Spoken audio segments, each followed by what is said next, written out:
माजी गृहमंत्री अनिल देशमुखांच्या अडचणीत आणखी वाढ झालेली आहे। मनी लॉन्ड्रिंग प्रकरणी आता त्यांचा मुलगा ऋषिकेश देशमुखांना ईडीने समन्स बजावले। त्यानुसार ऋषिकेश यांना आज ईडी कार्यालयात हजर राहावं लागेल। माजी गृहमंत्री अनिल देशमुख यांचा काल 4 तास जबाब नोंदवण्यात आला। अनिल देशमुखांचे वकील इंदरपाल सिंग यांनी ही माहिती दिली। पंतप्रधान नरेंद्र मोदी आज केदारनाथ धामच्या यात्रेला जाणार आहेत। केदारनाथमध्ये पूजा अर्चा केल्यानंतर ते श्री शंकराचार्य समाधीचं तसंच त्यांच्या पुतळ्याचं अनावरण करून वेगवेगळ्या कार्यक्रमांचं उद्घाटन करतील। दरम्यान महाराष्ट्रात 9 ठिकाणी हा कार्यक्रम मोठ्या स्तरावर साजरा होणार आहे आणि या ठिकाणी राज्यातील भाजपचे प्रमुख नेते देखील सहभागी होणार आहेत। त्र्यंबकेश्वरमध्ये देवेंद्र फडणवीस, चंद्रकांत पाटील, कोल्हापुरातील शंकराचार्य मठात पूजा करणार आहेत। पोटनिवडणुकीत मतदारांनी आरसा दाखवला नसता तर कदाचित केंद्र सरकारला जाग आली नसती। पराभवाच्या धक्क्याने का होईना सरकारला जाग आली आणि इंधन स्वस्ताईचा देखावा केला असं म्हणत सामनातून मोदी सरकारवर टीका केली। वाढत्या महागाईमुळे देशातील नागरिकांमध्ये सध्या सरकार विरोधात प्रचंड रोष आहे आणि हे लक्षात आल्यानंतर पेट्रोल डिझेलचे दर कमी केल्याची टीका माजी मुख्यमंत्री पृथ्वीराज चव्हाण यांनी केली। आर्यन खान आज एनसीबी कार्यालयात हजेरी लावणार आहे। ड्रग्ज प्रकरणी पुढील चौकशी करण्यासाठी एनसीबीने आर्यन खानला बोलावले। तसंच गोसावी विरोधात खंडणीचा गुन्हाही नोंदवला जाण्याची शक्यता आहे। आमदार रोहित पवारांनी फडणवीसांवर हल्लाबोल केलेला आहे। दिवाळीनंतर बॉम्ब फोडण्याऐवजी दिल्लीत जाऊन लोकांसाठी तोंड उघडा, त्यानिमित्तानं लोकांची कामं तरी होतील असं रोहित पवार म्हणतात। तर पवारांविरोधात ट्रकभर पुरावे घेऊन येणार होता, त्याचं काय झालं असा सवाल देखील रोहित पवारांनी फडणवीसांना विचारलाय।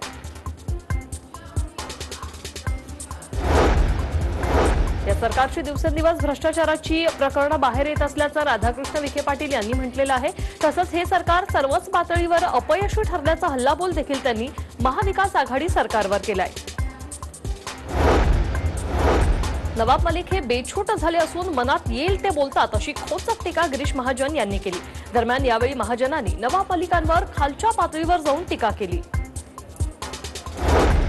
एसटीचे राज्य शासनात विलीनीकरणाच्या मागणीसाठी उपोषण किंवा आंदोलनात सहभागी झालेल्या कर्मचाऱ्यांवर सेवा समाप्ती आणि अन्य कोणत्याही कारवाया करू नये अशी मागणी राज ठाकरेंनी पत्राद्वारे मुख्यमंत्र्यांना केली आहे।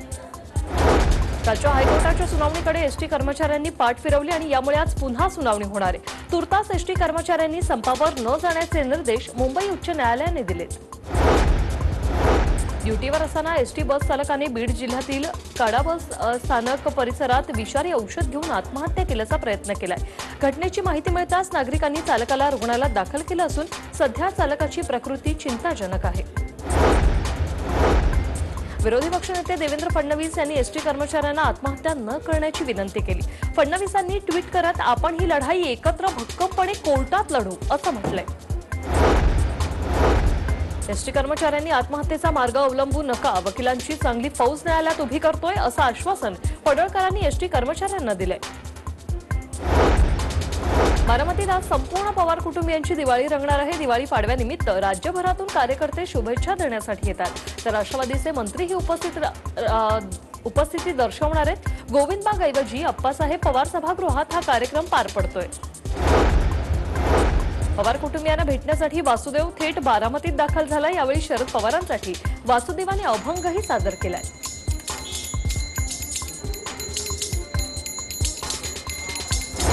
अमेरिकेचे राष्ट्राध्यक्ष जो बायडन यांच्यासह ब्रिटनचे पंतप्रधान बोरिस जॉन्सन तसंच पाकिस्तानचे प्रधानमंत्री इम्रान खान यांनी भारतातील आणि जगभरातील हिंदू बांधवांना दिवाळीच्या शुभेच्छा दिल्यात।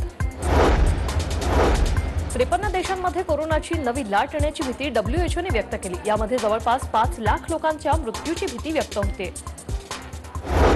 पाटलांनी लई भीतो असा निशाणा दत्ता भरणेंनी हर्षवर्धन पाटील यांच्यावर साधलाय, तर तुम्ही त्यांना कुस्तीत चितपत केलं म्हणत सुप्रिया सुळेंनीही पाटील यांना चिमटा काढलाय। समीर वानखेडेंचे 2 धर्म 2 नावं यासह बऱ्याच गोष्टी संभ्रमात टाकणाऱ्या असल्याचं म्हणत छगन भुजबळांनी समीर वानखेडेंवर हल्लाबोल केला। तसंच चौकशीत काय ते सत्य बाहेर येईल असंही भुजबळ म्हणतात। भाजपच्या खासदार रक्षा खडसे यांनी महाविकास आघाडी सरकारवर टीका केलेली आहे। शेतकऱ्यांचं नुकसान झालंय तर सरकारनं शेतकऱ्यांकडे दुर्लक्ष केलंय, फक्त भाषण करून शेतकऱ्यांचे प्रश्न सुटत नसल्याचं त्या म्हणतात। वाढत्या महागाईमुळे देशातील नागरिकांमध्ये सरकार विरोधात प्रचंड रोष आहे आणि हे लक्षात आल्यानंतर पेट्रोल डिझेलचे दर कमी केल्याची टीका माजी मुख्यमंत्री पृथ्वीराज चव्हाण यांनी केली। विरोधकांनी नाहक राजकारण करू नये तसंच वैयक्तिक पातळीवर टीकाही करू नये, अन्यथा आरेला कारे म्हणून उत्तर देऊ असा इशारा मंत्री गुलाबराव पाटील यांनी विरोधकांना लगावलाय। ठाण्यातील गडकरी रंगायतांमध्ये आज भारतरत्न भीमसेन जोशी यांच्या जनशताब्दी वर्षानिमित्त दिवाळी पहाट कार्यक्रमाचं आयोजन करण्यात आलं। दरम्यान नाट्यगृहामध्ये कोरोनानंतर आज पहिलाच प्रयोग असून तिकीट दर केवळ ₹1 आहे।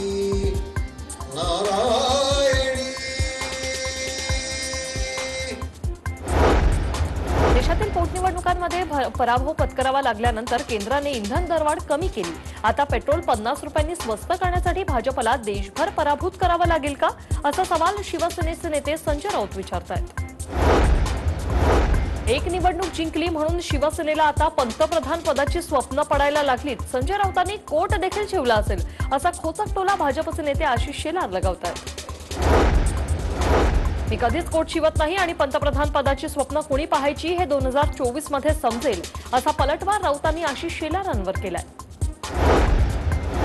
पोटनिवडणुकीत मतदारांनी आरसा दाखवला नसता तर कदाचित केंद्र सरकारला जागच आली नसती। पराभवाच्या धक्क्याने का होईना सरकारला जाग आली आणि इंधन स्वस्ताईचा देखावा केला असं म्हणत सामनातून मोदी सरकारवर टीका केली आहे। पेट्रोल डिझेलचे दर आणखी ₹7 कमी होणार अशी माहिती केंद्रीय अर्थ राज्यमंत्री भागवत कराड यांनी दिली। पेट्रोल डिझेलचे दर कमी करण्यासाठी मुख्यमंत्री उपमुख्यमंत्र्यांना विनंती करणार असंही त्यांनी म्हटलंय। आर्यन खान 25 कोटी डील प्रकरणी शाहरुखची मॅनेजर पूजा ददलानीचं सीसीटीव्ही फुटेज पोलिसांच्या हाती लागलेलं आहे अशी माहिती सूत्रांकडून मिळते। यात पूजाची मर्सिडीज दिसते आणि त्याचवेळी तिथे 2 इनोव्हा कार येतात, त्यातील एक किरण गोसावीची तर दुसरी सॅम डिसूजाची असल्याचं कळतंय। मुंबई पोलीस पूजा आणि आर्यनचा जबाब नोंदवण्याची शक्यता असल्याची माहिती सध्या सूत्रांनी दिली। तसंच गोसावी विरोधात खंडणीचा गुन्हा नोंदवण्याची शक्यताही वर्तवली जाते। साई मंदिरात अगदी मोजके ग्रामस्थ आणि भाविकांच्या उपस्थितीत पारंपरिक पद्धतीने लक्ष्मी कुबेर पूजन पार पडलं। यावेळी संस्थानाचे खातेवही चोपडीचं पूजनही करण्यात आलेलं आहे। दरवर्षीप्रमाणे यंदाही सामाजिक न्याय मंत्री धनंजय मुंडे यांनी परळीमध्ये व्यापाऱ्यांसोबत लक्ष्मीपूजन हा सण साजरा केलाय। केंद्रीय मंत्री नितीन गडकरी यांनी त्यांच्या नागपुरातील निवासस्थानी लक्ष्मीपूजनाचा सण साजरा केलेला आहे। यावेळी संपूर्ण गडकरी कुटुंबीय उपस्थित होते। ठाणे जिल्हा पालकमंत्री एकनाथ शिंदे आज ठाणे वाहतूक पोलिसांसमवेत दिवाळी साजरी करतायत। बारामतीमध्ये शेतकऱ्यांच्या हेल्दी हार्वेस्ट व्हेजिटेबल आउटलेटचं उद्घाटन ज्येष्ठ नेते शरद पवार यांच्या हस्ते भरवण्यात आलं। राज्य सरकार आर्थिक उत्पन्न लक्षात घेऊन यावर्षी धान पिकाला बोनस देण्यासाठी विचार करेल अशी ग्वाही खासदार प्रफुल्ल पटेल यांनी दिली। दिवाळीनिमित्त मुंबईच्या सीएसएमटी स्थानकाला तसंच मुंबई महापालिकेच्या इमारतीला आकर्षक विद्युत रोषणाई करण्यात आली। यावेळी रोषणाई पाहण्यासाठी नागरिकांनी गर्दी केली। जलद लसीकरणासाठी महापालिकेने योजना आखल्या आणि ज्या नागरिकांनी मुदतीनंतर दुसरा डोस घेतला नाही अशा 3 लाखपेक्षा जास्त नागरिकांशी पालिका संपर्क साधणार आहे। कोविन पोर्टलवरून 3 लाखांहून अधिक नावं पालिकेला मिळाली। दिवाळीच्या निमित्ताने मुंबईत मोठ्या संख्येने फटाके वाजवण्यात आले आणि त्याचा परिणाम म्हणून वायू प्रदूषण वाढल्याचं पाहायला मिळालं। मुंबईच्या हवेची गुणवत्ता आता अधिकच खालवल्याचं दिसून आलंय। नागपूर महापालिकेत आता 156 वॉर्ड आणि 52 प्रभाग असणार आहेत, त्यामुळे शहरात 5 नगरसेवक वाढणार आहेत। यासाठी नागपुरात राजकीय हालचालींना आता वेग आलाय। कमी दाबाचं क्षेत्र अरबी समुद्रापर्यंत आल्याने पुढील 3 ते 4 दिवस कोकण, पश्चिम महाराष्ट्र आणि मराठवाड्याच्या दक्षिण भागात पावसाचा अंदाज वर्तवलेला आहे, तर दक्षिण कोकणात काही भागात जोरदार पावसाचा अंदाज हवामान विभागाने वर्तवला। बंगालच्या उपसागरात कमी दाबाचा पट्टा निर्माण झाल्याने बंगळूरसह कर्नाटकातील अनेक शहरांमध्ये मुसळधार पाऊस झाला। या पावसाच्या पाण्यात अडकल्याने अनेक 4 चाकी गाड्यांचं मोठं नुकसान झालंय। झोपडपट्टी विकसित केल्यानंतर 5 वर्षांनी मालकाला ती झोपडी विकण्याचा अधिकार आता असणार आहे, तर घर खरेदीदार आणि विक्री करणाऱ्यांना एसआरएची परवानगी घ्यावी लागणार अशी माहिती गृहनिर्माण मंत्री जितेंद्र आव्हाड यांनी दिली। दिवाळीनिमित्त सगळीकडेच मिठाईच्या मागणीत मोठी वाढ झाली आणि त्यामुळे मिठाई महागली असून हलवायांच्या व्यवसायाला अच्छे दिन आलेत। दिवाळी पाडव्याच्या मुहूर्तावर यंदाही कोल्हापूर मार्केट यार्डमध्ये गुळाचे सौदे होणार आहेत. सकाळी 10 वाजता गुळाच्या सौद्यांना सुरुवात होईल. येत्या काही दिवसात कांद्याचे दर कमी होण्याची शक्यता आहे. केंद्र सरकार बफर स्टॉकमधील 1 लाख टनापेक्षा जास्त कांदा बाजारात आणणार आहे आणि त्यामुळे कांदा स्वस्त होणार आहे. पुणे शहरातील रिक्षा भाडेवाढीचा निर्णय लांबणीवर टाकण्यात आलाय. येत्या 8 नोव्हेंबरपासून रिक्षाची भाडेवाढ होणार होती, परंतु निर्णयाची अंमलबजावणी होण्याच्या 4 दिवस आधीच आरटीओने या निर्णयाला स्थगिती दिली आहे. आगामी महापालिका निवडणुकीनंतर महापालिकेच्या सभागृहात 87 नगरसेविका निश्चितपणे निवडून जाणार आहेत. त्यामुळे नगरसेवकांच्या संख्येपेक्षा नगरसेविकांची संख्या आता जास्त होईल. कोरोना काळात करण्यात आलेल्या लॉकडाऊनमुळे व्यवसाय ठप्प होते. त्यामुळे नवी मुंबई महापालिका आयुक्तांनी 1 सप्टेंबर ते 30 सप्टेंबर 2020 या कालावधीतील पट्टाधारकांचं पूर्ण भाडं माफ करण्याचा निर्णय घेतलाय. पनवेल शहरात उपजिल्हा रुग्णालयाव्यतिरिक्त मोठी शासकीय आरोग्य सुविधा उपलब्ध नाही. त्यामुळे अनेक रुग्णांवर उपचारासाठी खासगी रुग्णालयात जाण्याची वेळ येते. बदलापुरात फटाक्यांमुळे रहिवासी संकुलातील नारळाच्या झाडाला आग लागली होती. अग्निशमन दलाने वेळीच ही आग विझवल्याने मोठा अनर्थ टळलाय. मुंबईच्या परोळमधील विजयनगर परिसरातील मैदानात मोठी आग लागली होती आणि यानंतर लगेचच घटनास्थळी धाव घेत अग्निशमन दलाच्या जवानांनी ही आग आटोक्यात आणली. बोरिवलीच्या गोराई भीमनगर येथील म्हाडा कॉलनीत आग लागली होती आणि या आगीत घराच्या वरचा भाग जळून राख झाला. सुदैवाने आगीत कोणतीही जीवितहानी झाली नाही. मीरा रोडमधील रामदेव परिसरात भंगार गाड्यांच्या गोदामाला काल रात्रीच्या सुमारास आग लागली. या आगीत गोडाऊनमधील सर्व भंगार गाड्या जळून खाक झाल्या. नंदुरबार शहरातील दादा गणपती परिसरात शॉर्ट सर्किटमुळे घराला अचानक आग लागली. यात घरातील साहित्य जळून खाक झालं. राशीमध्ये फटाक्यांच्या गोदामाला काल रात्रीच्या सुमारास भीषण आग लागलेली आहे.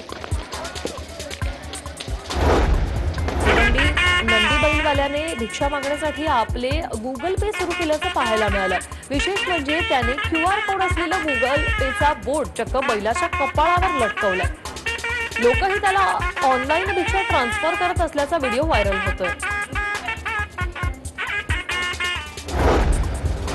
खेड तालुक्यात अचानक आलेल्या अवकाळी पावसामुळे खरेदीसाठी आलेल्या नागरिकांसह छोट्या व्यापाऱ्यांनी धावपळ करायला सुरुवात केली. नागरिक खरेदीसाठी आले असताना पावसाने हजेरी लावली. ऐन दिवाळीत पिंपरी चिंचवडमध्ये देखील पावसाने हजेरी लावली. यावेळी फटाके फोडणाऱ्यांच्या आनंदावर मात्र पाणी फिरल्यानं त्यांना घराची वाट धरावी लागली. वाशिम जिल्ह्याच्या रिसोड शहरात पावसाने जोरदार हजेरी लावली. दिवाळीनिमित्त शहरात अनेकांनी दुकानं थाटलेली आहेत आणि अचानक आलेल्या या पावसाने दुकानदारांसह ग्राहकांची चांगलीच तारंबळ उडाली. गोंदियात अवकाळी पावसाने हजेरी लावली. या पावसामुळे दिवाळीनिमित्त काढलेल्या रांगोळ्या मात्र वाहून गेल्या, तर फटाके फोडणाऱ्यांची फजिती झाली. रत्नागिरी जिल्ह्याला पावसाने चांगलं झोडपून काढलं. गुहागर, चिपळूण, लांजा या तालुक्यात विजांच्या कडकडाटासह मुसळधार पावसाने हजेरी लावली. यामुळे शेतकऱ्यांची तारंबळ उडाली. जिल्ह्याच्या शिरूर तालुक्यात चांडोह कवठे परिसराला आज सायंकाळच्या सुमारास अवकाळी पावसाने झोडपून काढलं. अचानक आलेल्या या पावसाने ज्वारी, हरभरा यांच्यासारख्या पिकांना जीवदान मिळणार आहे. पुण्यातील चांगुलपणाची चळवळ या दिवाळी विशेषांकात तृतीयपंथीयांच्या समस्यांचा आढावा घेऊन विविध लेखातून घेतला गेलेला आहे. या अंकाचं संपादन शुभांगी मोळे आणि सोनाली दळवी यांनी केलंय. निसर्गमित्र पनवेल या गिर्यारोहण संस्थेतर्फे दिवाळीनिमित्त अकोला तालुक्यातील कुमशेतमध्ये शैक्षणिक साहित्य, फराळ, धान्य यांच्यासह विविध जीवन उपयोगी वस्तूंचं वाटपही करण्यात आलेलं आहे. दीपावली साजरी करण्यासाठी शिर्डीच्या साई दरबारी भाविकांची मांदियाळी दिसून आली. मर्यादित भाविकांना दर्शन मिळत असल्याने अनेक भाविकांनी साई मंदिराच्या कळसाचं दर्शन घेतलं. नागपूरच्या मानकापूर पोलिसांनी नागरिकांना त्यांचे हरवलेले मोबाईल शोधून त्यांच्या स्वाधीन करत दिवाळीची भेट दिली. यामुळे ज्यांचे मोबाईल मिळाले त्यांनी समाधान व्यक्त केलंय. महामेट्रोतर्फे राबवल्या जाणाऱ्या मेट्रो नियो प्रकल्पाचं दुबई येथील जागतिक एक्स्पो दरम्यान सादरीकरण झालं. यावेळी मेट्रो नियो सोबत मल्टी मॉडेल इंटिग्रेशन नागपुरात राबवल्या जात असलेल्या प्रकल्पाचं सादरीकरण देखील झालेलं आहे.